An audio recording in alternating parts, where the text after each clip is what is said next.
ಜಮಖಂಡಿ ಮಹಾನಗರದೊಳಗೆ ಎಲ್ಲ BJPಯ ಅಸಮಾಧಾನದಂಥ ಮುಖಂಡರು ಹಾಗೂ ಕಾರ್ಯಕರ್ತರು ಒಂದು ವಿಶೇಷ ಸಭೆ ಮಾಡಿ ನಮ್ಮ ರಾಜ್ಯ ನಾಯಕರಿಗೂ ಹಾಗೂ ಕೇಂದ್ರ ನಾಯಕರಿಗೂ ಮತ್ತು ಜಿಲ್ಲಾ ನಾಯಕರಿಗೂ ಇದನ್ನು ಮೊದಲು ಜಿಲ್ಲಾ ನಾಯಕರ ಮೇಲೆ ಕಂಪ್ಲೀಟ್ ಮಾಡೋ ಉದ್ದೇಶದಿಂದನೇ ಇವತ್ತು ಸಭೆ ಕರೆದೀವಿ. ಇವತ್ತು ಏನು ನಡೆದಪ್ಪ ಜಮಖಂಡಿ BJP ಒಳಗಂದ್ರೆ ಎಷ್ಟೋ ಜನ ಇಲ್ಲಿ ಹಿರಿಯ ಕಾರ್ಯಕರ್ತರದಾರು, ಇನ್ನೂ ಕೆಲವೊಬ್ರು ಬಂದಿಲ್ಲ. ಅವರು ಅಸಮಾಧಾನ ಆದಂಥವ್ರು ಪೂರ್ತಿ ಅಸಮಾಧಾನ ಆದಂಥವ್ರು ಪೂರ್ತಿ ಬಂದೇ ಇಲ್ಲ. ಅವರು ಮನೆಯಲ್ಲೇ ಕೂತ್ಬಿಟ್ಟಾರ. ಯಾಕೆ ಮನ್ಯಾಗ ಕೂತರು? ಹಿಂದೆ 2023 ಚುನಾವಣೆದಾಗ BJP ಪಕ್ಷ ಹೂ ಅರಳತೈತಿ ಇಲ್ಲೋ ಅನ್ನೋಂಥ ಡೌಟ್ ಇದ್ದಂಥ ಸಂದರ್ಭದೊಳಗೆ ಹಗಲ ರಾತ್ರಿ ಅನ್ನೋದು ದುಡ್ದಂಥ ಕಾರ್ಯಕರ್ತರು ಸಾವಿರಾರು ಜನ ಅದಾರ. ಆದರೆ ಅವರು ಎಲ್ಲಿವರೆಗೆ ಅವ್ರ ಕಾರ್ಯಕರ್ತರಾಗಿ ಅವರು ಉಳಿದಿದ್ರಪ್ಪ ಅಂದರೆ ಚುನಾವಣೆ ಆಗಿ 3 ತಿಂಗಳಿಗೆ ಅವರು ಮನೆಯಲ್ಲಿ ಕೂತ್ಕೊಂಡ್ರು ಅನ್ನೋ ಪರಿಸ್ಥಿತಿ ಬಂದು ಯಾರೋ ಅವ್ರನ್ನ ಬಂದ್ರೆ ಯಾರು ಓಟ್ಗೆ ತೊಗೊಂಡು ಬಂದ್ರೆ ಅವರೇ ಮಾತಾಡಿಸ್ದಂಗೆ ಆಗಿಬಿಟ್ಟೈತಿ.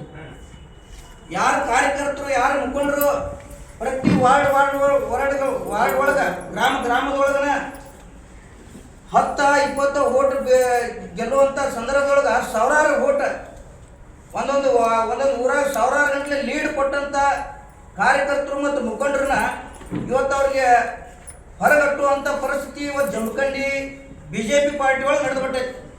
BJP ಪಾರ್ಟಿ ಹೆಂಗೈತಪ್ಪ ಅಂದರೆ ಇವತ್ತು ದಲ್ಲಾಳಿಗಳ ಪಾರ್ಟಿ ಆಗೈತ್ರಿ. ಇದ್ರೊಳಗೆ ಏನು ಬಿಡೋದೇ ಇಲ್ಲ. ಯಾಕಂದ್ರೆ ನಾವು ಸಾಕಷ್ಟು ಸಲ ನಾವು ಕಾರ್ಯಕರ್ತರು ನಾವು ಯಾರೇ ಮುಲಾಜಿಂದ ಆ ಕಡೆ ರೊಕ್ಕ ಕೊಡ್ತಾರೆ ಈ ಕಡೆ ರೊಕ್ಕ ಕೊಡ್ತಾರೆ ಅಂತೇಳಿ ಹೋಗುವಂಥವ್ರಲ್ಲ. ಚುನಾವಣೆ ಒಳಗೆ ರೊಕ್ಕ ತಗೊಂಡೇ ಓಟ್ ಹಾಕಿದವಂಥವ್ರು ಪ್ರಚಾರ ಮಾಡಿದಂಥವ್ರು. ಆದರೆ ಯಾರೋ ಸುಟ್ಕೇಸ್ ತಗೊಂಡಾದ್ರು, ಯಾರೋ 1 ಲಕ್ಷ ರೂಪಾಯಿ ತಗೊಂಡಾದ್ರು, ಅವ್ರ ಅಂಥ ಕಾರ್ಯಕರ್ತರು ಇಲ್ಲಿ ಯಾರೋ ಗಟ್ಟಿ ಕಾರ್ಯಕರ್ತರು ಇಲ್ಲಿ ಇವತ್ತು BJP ಉಳಿದೇ ಇಲ್ಲ. ಅದಕ್ಕೆ ನಾವು ಸಾಕಷ್ಟು ಸಲ ಗುಡುಗುಂಟಿ ಅಜ್ಜರಿಗೆ ಹೇಳಿದ್ವಿ, ಸಂಬಂಧಪಟ್ಟ ಮುಖಂಡರಿಗೆ ಹೇಳಿದ್ವಿ, ಎಲ್ಲ ಯಾರು ತಲೆ ಹಾಕೋಗಿದ್ದಾರೆ ಇಲ್ಲಿ. ಇವತ್ತು ಉಮೇಶ್ ಬಾಬಲ್ ಶೆಟ್ಟಿಗೆ ಹೇಳಿದ್ವಿ ರೀ, ಎಲ್ಲರಿಗೆ ಹೇಳಿದ್ವಿ. ಕೆಲವೊಬ್ರಿಗೆ ವಾಟ್ಸಪ್ ಸಂದೇಶ ಮೂಲಕನೂ ಕಳಿಸಿ. ನಾವು ನಮ್ಮ ಬಾಗಲಕೋಟೆ MP ಅವರು ಪೂರ್ತಿ ಡಮ್ಮಿ ಕ್ಯಾಂಡಿಡೇಟ್, ಅದರೊಳಗೆ ಇಲ್ಲಿ ಡಮ್ಮಿನೇ ಆಗತೈತಿ ಆಗೈತೆ. ಅದಕ್ಕೆ ನಾವು ಮುಂದಿನ ಚುನಾವಣೆ ಒಳಗೆ ಈಗ ಬರ್ತಕ್ಕಂಥದ್ದು ಕಾರ್ಯಕರ್ತರ ಚುನಾವಣೆ, ಜಿಲ್ಲಾ ಪಂಚಾಯತಿ, ತಾಲೂಕು ಪಂಚಾಯತಿ, ಗ್ರಾಮ ಪಂಚಾಯತ್ ಚುನಾವಣೆ ಬರೀ ಕೇವಲ 2 ತಿಂಗಳು ಉಳಿದು ಅನೌನ್ಸ್ಮೆಂಟ್ ಆಗತೈತಿ. ಆದರೆ ಒಂದೇ ಎಲ್ಲಿ ಪ್ರಚಾರ ಇಲ್ಲ, ಏನೂ ಇಲ್ಲ. ಕಾರ್ಯಕರ್ತ ಸಂಘಟನೆ ಅನ್ನೋದೇ ಇಲ್ಲ. ಹಳ್ಳಿಗೆ ಸಂಪರ್ಕ ಇಲ್ಲ. ಯಾರು ಎಲ್ಲಿ ಪಕ್ಷ ಸಂಘಟನೆ ಆಗದಪ್ಪ ಅಂದ್ರೆ ಶಾಸಕರ ಮನೆಯಲ್ಲಿ ಆಗತೈತಿ. ಯಾರ ಮನೆಯಾಗ ಆಗದಪ್ಪ ಅಂದ್ರೆ ಅಜಯ್ ಕಡಪಟ್ಟಿ, ಮಲ್ಲು ದಾನಗೌಡವರ ಸಂಘಟನೆ ಆಗತ್ತಾರೆ. ಅವ್ರವ್ರು ಹೊಂದಾಣಿಕೆ ಅದ ಸಂಘಟನೆ ತಿಳ್ಕೊಂಡ್ಬಿಟ್ಟಾರ. ಅವ್ರು ಇವತ್ತು ಕಾರ್ಯಕರ್ತರಿಗೆ ಸಂಪರ್ಕ ಮಾಡಿ ಮನಸ್ತಾಪ ಆದಂಥ ಕಾರ್ಯಕರ್ತರ ಮನೆಗೆ ಹೋಗಿ ಸಂಪರ್ಕ ಮಾಡಿ ಅವ್ರನ್ನ ಮನವೊಲಿಸಿ ವಾಪಸ್ ಕರೆತರಬೇಕು. ಮುಖಂಡರನ್ನ ಅವ್ರಿಗೆ ಮನವೊಲಿಸಿ ಅವ್ರಿಗೆ ವಾಪಸ್ ಕರೆತರಬೇಕು ಅಂತೇಳಿ ಯಾವುದೇ ಒಂದು ವಿಚಾರ ಇಲ್ಲ. ನಮಗೊಬ್ಬ ಜಿಲ್ಲಾಧ್ಯಕ್ಷ ಫೋನ್ ಮಾಡ್ತಾನೆ, ಮಾಡಿ ಈ ವಿಷಯ ಇದನ್ನು ಪ್ರಸ್ತಾಪ ಮಾಡಿದಾಗ ಹೇಳ್ತಾನ, ಪುಣ್ಯಾತ್ಮ ಹೇಳ್ತಾನ, ಯಾವ ಕಾರಣಕ್ಕೆ ಯಾವ ಪುಣ್ಯಾತ್ಮ ಕೊಟ್ಟನು ಗೊತ್ತಿಲ್ಲ ನಮ್ಗೆ ಅಧ್ಯಕ್ಷ ಸ್ಥಾನ, ಇದು ನನಗೆ ಸಂಬಂಧ ಇಲ್ಲದ ವಿಷಯ ಹೇಳ್ತಾನ. ಮತ್ತು ನೀ ಯಾಕೆ ನನಗೆ ಪುಣ್ಯಾತ್ಮ ಫೋನ್ ಮಾಡಿ ಅಂತೇಳಿ ಅವ್ನು ಬರೋಬ್ಬರಿ ಜಲ್ಸಂತಲೇ ದಯವಿಟ್ಟು ನಾನು ಪೋಸ್ಟ್ ಡಿಲೀಟ್ ಮಾಡಂತೇಳಿ ಇದನ್ನು ನನಗೆ ಹೇಳಿಕೆ ಕೊಡ್ತಾನ. ಅಂಥ ಕಾರ್ಯಕರ್ತರಿಗೆ ಇವತ್ತು ಜಿಲ್ಲಾಧ್ಯಕ್ಷ, ತಾಲೂಕು ಅಧ್ಯಕ್ಷ ಕೊಡ್ತಾರೋ. ಯಾವತ್ತು ಯಾವ ಪೊಲೀಸ್ ಜಾರಿಗೆ ಗಾಡಿ ಬಂದ್ರು BJP ಧ್ವಜ ಗಟ್ಟಿಯಾಗಿ ಉಳಿಸ್ಕೊಂಡು ಜೈಲಿಗೆ ಹೋದ್ರು ಹಂಗೆ ಇಟ್ಕೊಂಡಂಥ ಕಾರ್ಯಕರ್ತರು ಇವತ್ತು ಮನೆಯಾಗ ಮೂಲಿ ಗುಂಪಾಗಿಬಿಟ್ಟಾರೆ ಇವತ್ತು. ಅದಕ್ಕೆ ನಾವು ಇದ್ರ ವಿರುದ್ಧ ನಾವು ಧ್ವನಿ ಎತ್ತಬೇಕು, ಇಂದು ನಾಳೆ ಎತ್ತಬೇಕು ಅಂತ ಸಾಕಷ್ಟು ಸಲ ಒತ್ತಡ ಹಾಕಿದೀವ. ಯಾಕೆ ಇಂದು ನಮ್ಮ ಮನೆಯ ಪರಿಸ್ಥಿತಿಯಿಂದ ನಾಳೆ ಬೇರೆದವ್ರಿಗೆ ಹಾರ ಆಗಬಾರ್ದು ಅನ್ನೋಂಥ ಒಂದೇ ಕಾರಣಕ್ಕಾಗಿ, ಪಕ್ಷದ ವಿಚಾರ ಡ್ಯಾಮೇಜ್ ಆಗಬಾರ್ದು ಅನ್ನೋ ಕಾರಣಕ್ಕಾಗಿ ನಾವು 2-3 ವರ್ಷ ಸೈಲೆಂಟ್ನ ಬಂದೆವು. ಆದರೂ ಅವ್ರು ಯಾರು ತಲೆಗೆ ಹಾಕಲಿಲ್ಲ. ಲಾಸ್ಟಿಗೆ ಏನು ಮಾಡಿದಪ್ಪ ಅಂದ್ರೆ ಅನಿವಾರ್ಯವಾಗಿ ಇವತ್ತು ಯಾರ್ಯಾರಿಗೆ ಮುಖಂಡರಿಗೆ ನಮ್ಮ ವಾಪಸ್ ಈ ಜವಾಬ್ದಾರಿ ಘೋಷಣೆ ಮಾಡೋ ಸಂದರ್ಭದೊಳಗೆ ಭೇಟವಾದಂಥ ಮುಖಂಡರು ವಾಪಸ್ ತರ್ತಾರೋ ಅನ್ನೋ ಭರವಸೆ ಮೇಲೆ ನಾವು ತುಂಬ ಕೂತಿದ್ವಿ. ಆದರೆ ಅವರು ತಮ್ಮ ಕೈಚೀಲ ಹಿಡಿಯುವಂಥ ಬಗಲ ಬಚ್ಚೆಗಳಿಗೇನೆ ಅವ್ರಿಗೆ ಜವಾಬ್ದಾರಿ ಕೊಟ್ಟು ಗೊತ್ತ ಇವತ್ತು ನಿಷ್ಠಾವಂತ ಕಾರ್ಯಕರ್ತರಿಗೆ ಅಪಮಾನ ಮಾಡಕತ್ತಾರೆ. ಈ ವಿಷಯ ಕುರಿತು ಬರೇ ಇಲ್ಲ. ಈಗ ಗ್ರಾಮೀಣ ಮಂಡಲ, ನಗರ ಮಂಡಲ ಅಧ್ಯಕ್ಷರು ಆಗಿ ಅವ್ರು 2-3 ವರ್ಷ. ಆದ್ರೆ ಕಾಂಗ್ರೆಸ್ದ ಅವಾಂತರಗಳು ಸಾಕಷ್ಟು ಇದಾವೆ.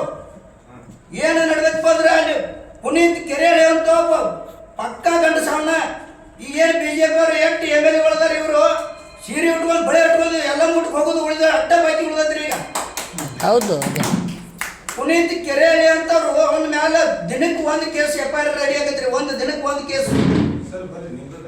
ಆದ್ರ ಆ ಪುಣ್ಯಾತ್ಮನ ಬಗ್ಗೆ ಯಾರು ಧ್ವನಿ ಎತ್ತಾಗ್ತಾರ? ಯಾರು BJP ರಾಜ್ಯ ಮುಖಂಡರಿಲ್ಲ, ಜಿಲ್ಲಾ ಮುಖಂಡರಿಲ್ಲ, ತಾಲೂಕಿನಾಗ ಪ್ರತಿಭಟನೆ ಇಲ್ಲ. ಎದಕ್ಕ?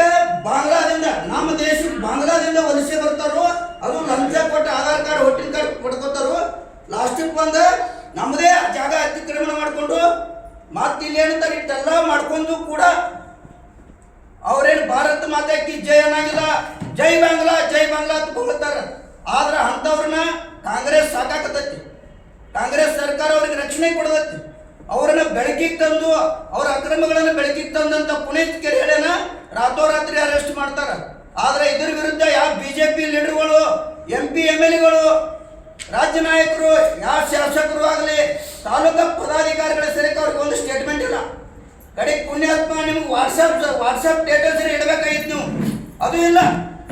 BJP ಸಂಘಟನೆ ಬಗ್ಗೆ ಮಲ್ಲೂದಾಡ್ಗಡಾಗ್ಲಿ, ಅಜಯ್ ಕಡ್ಪಟ್ಟಾಗ್ಲಿ ಒಂದು ಪೋಸ್ಟ್ ಹಾಕಾಗಿಲ್ಲ. ಏನ್ ಹಾಕ್ತಾರಪ್ಪ ಅಂದ್ರೆ ಅಗದಿ ಟೇಜ್ ಮೇಲೆ ಕೂತ್ ಪೋಸ್ಟ್ ಕೊಟ್ಟಿದ್ದ ಫೋಟೋ ಮಾತ್ರ ಸ್ಟೇಟಸ್ ಹಾಕ್ತಾರ. ಅವರು ಕಾರ್ಯಕರ್ತರು ನೋವು ಏನದಾವ, ಹಿಂದೂ ಕಾರ್ಯಕರ್ತರು ಏನು ಆಗೈತಿ.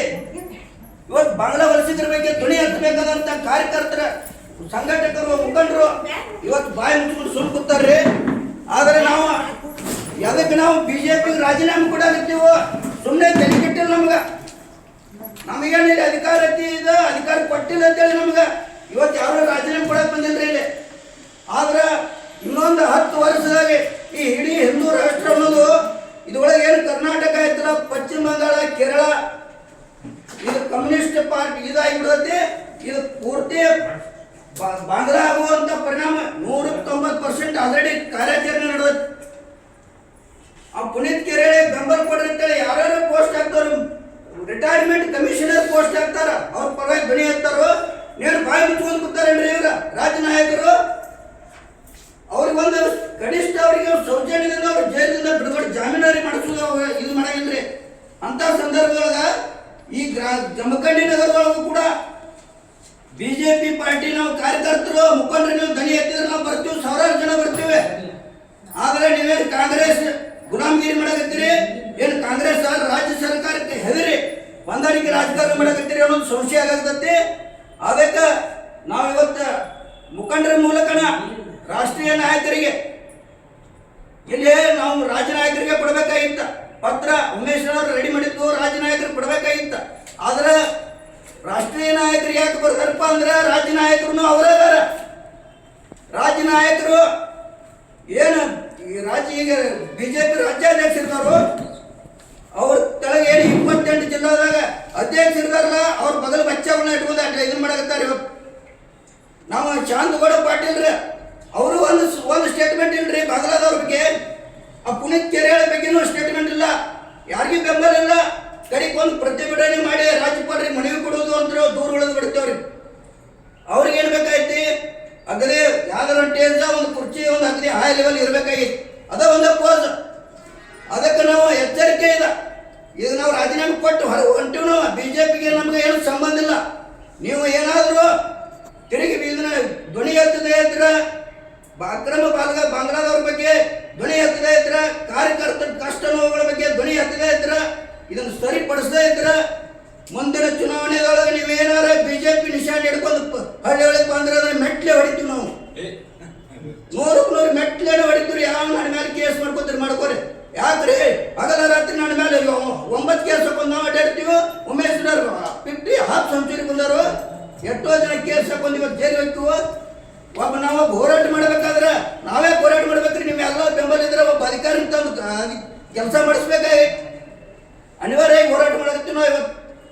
ಅದಕ್ಕೆ ಇದು ಎಚ್ಚರಿಕೆ ನಿಮಗೆ. ಇನ್ನು ಮೇಲೆ ಏನಾದರೂ ಕಾರ್ಯಕರ್ತರ ಬಗ್ಗೆ ಹಗುರವಾಗಿ ಮಾತಾಡಿದ್ರೆ, ಕಾರ್ಯಕರ್ತ ತುಳಿಯೋ ಪ್ರಯತ್ನ ಮಾಡಿದ್ರೆ, ಇದು ಏನು ಇದೊಂದು 50 ಜನ ಆಯ್ತಲ್ಲ, ಇದು 5,000 ಹಾಕತ್ತಿ, ಕಡೆಗೆ 50,000 ಹಾಕತ್ತಿ. ಸಂದರ್ಭ ಆಗ್ತದ್ರೆ ನಾಳೆ ಪಕ್ಷದವರು ಬರುವಂತ ಜಿಲ್ಲಾ ಪಂಚಾಯತಿ, ತಾಲೂಕ್ ಪಂಚಾಯತಿ ಚುನಾವಣೆ ಒಳಗೆ ಇದನ್ನು ಸರಿಪಡಿಸ್ಬೇಕು. ಮುಖಂಡರನ್ನ ನಮ್ಮ ಬಿಟ್ಟು ಹೋದಂತ ಎಲ್ಲ ಮುಖಂಡರನ್ನು ವಾಪಸ್ ತರಬೇಕು. ತರದೇ ಇದ್ರೆ ನೀವು ಹಳ್ಳಿ ಒಳಗೆ ಬರೀ ನೋಡೋಣ ನಾವು ಹೆಂಗೆ ತಡಿಬೇಕು ಅಂತ ತಡಿತೀವಿ.